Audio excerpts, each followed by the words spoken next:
Today we are going to be talking about similes and metaphors. So what is the difference between similes and metaphors? After this explanation, I know that you'll be an expert of figurative speech. So let's start with similes.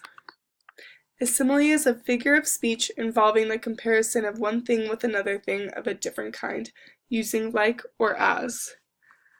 So an example is, we could say that the dog is black and white, but that is kind of boring. We could use a simile to say the dog's colors are like an Oreo.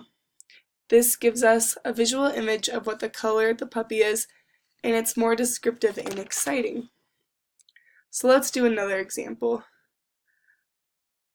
Let's say that the dog is really fast and can beat any dog running. What could we compare him to so that we could explain how fast he is? A cheetah.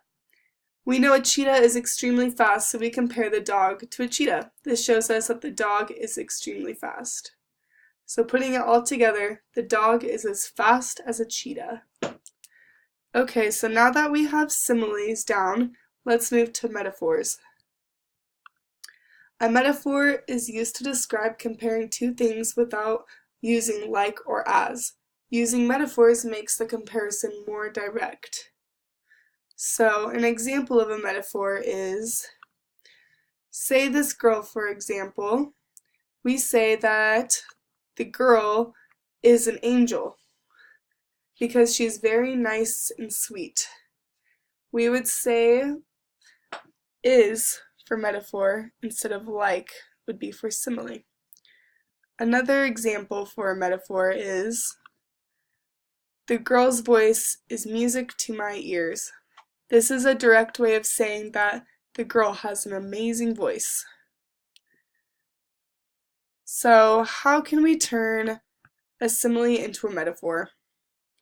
That's right.